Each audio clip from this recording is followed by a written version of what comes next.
It's a war. They invaded the wrong country with paragliders. What a fun thing. David Bielski, which country did they invade? What an interesting idea that they invaded. Wait a second. So some say that they were occupied for the last 50 years and they're just fighting for their freedom. And those paragliders were going over arbitrary borders painted by the West. The people who had no business painting those borders. So invaded is a funny thing. Well, how did they invade?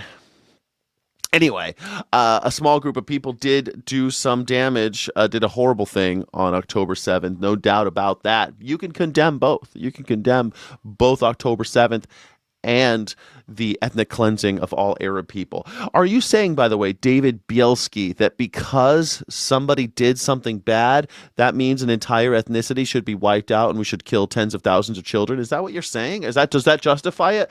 Because, I mean, we went to Venezuela and we kidnapped a president and killed like somewhere between 40 to 100 people.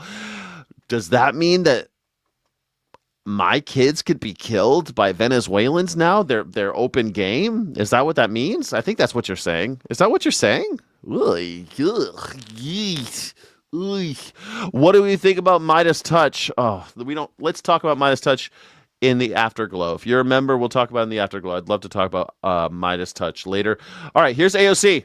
I think that, personally, that... AOC, people are getting real upset that she is gaffing here. The idea of completely unconditional aid, no matter what one does not make sense. I think it enabled a genocide in Gaza, and I think that we have thousands of women and children dead that was completely avoidable.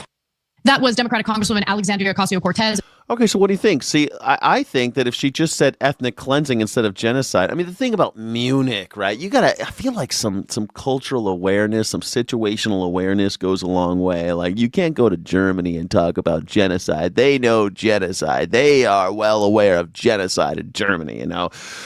And if you look at what's happening in Gaza, it's not the same thing.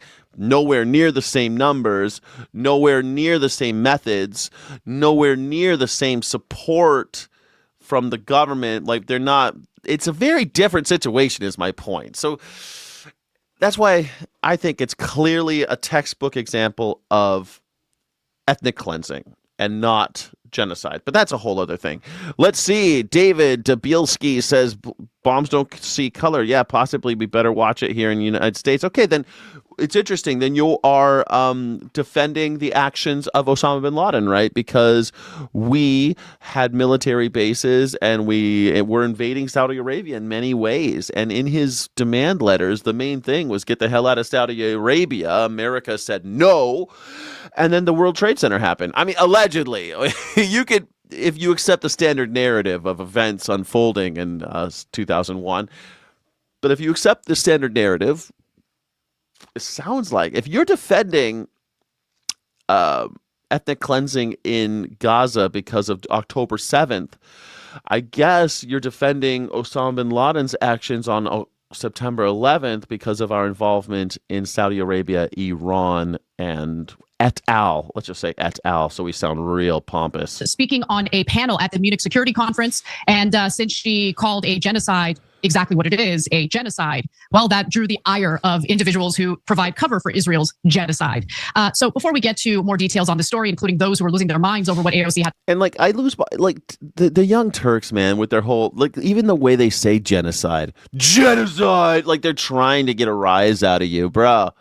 Like, don't you realize I'm living amongst a generation of people. Like, I watched Saddam Hussein get hanged live on TV. I saw him get hanged.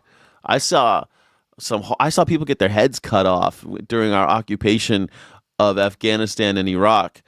I feel like I've seen it all, and I've seen some crazy shit in person too. I mean, I worked in Las Vegas, where, like, in a very active spot of Las Vegas, and I saw some very violent things happen in my life, all over, really. Saying the word genocide like that just seems like, come on, man. The Young Turks always trying to say there. Cenk, your 2 cents. Yeah, I'm only going to say 2 things. One, that was infinitely better than our answer on Taiwan. We'll get back to that in a second. And ooh, I love this idea. Okay, you're really cracking me up now. This idea of the reality of war. Well, this is not the reality of war. Has anybody declared war on anybody else? If if it is a real war, then we should be transparent about it and declare war. But we're not doing that. We're not doing that at all.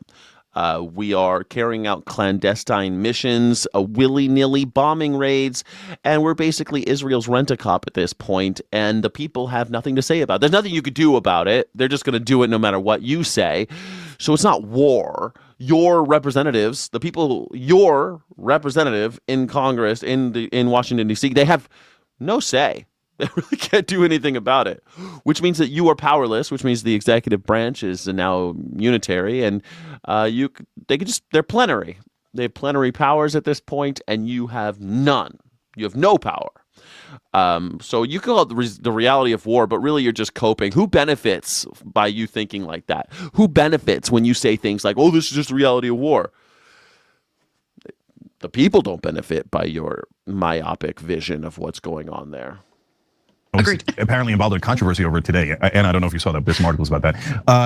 But on this issue, as Anna's reading the names of the people who are outraged by AOC's perfectly normal answer, understand that every single one of them works for Israel and is here to lie to you and betray you for another country. So go ahead, Anna. Well, I mean, look, when it comes to Rupert Murdoch, who loves to provide cover for Israel and defend everything that foreign country wants to do, you can see the Murdoch influence in his publication. So let's start with the New York Post, which shared. All right, so this is like AOC accuses Israel of genocide while in Germany, the home of Holocaust, shocking ignorance. I mean, I do think that she should have had a little bit, but this is, freshman shit. This is 2026. We still 2 years, almost 3 years away from the election. So, I mean, the fact that she's just sharpening her teeth, I don't think is that big of a deal. But again, I don't want to defend AOC at all. At all. I have zero love for AOC. So let's see how the right-wing media is handling this. They're going bonkers over it, I think.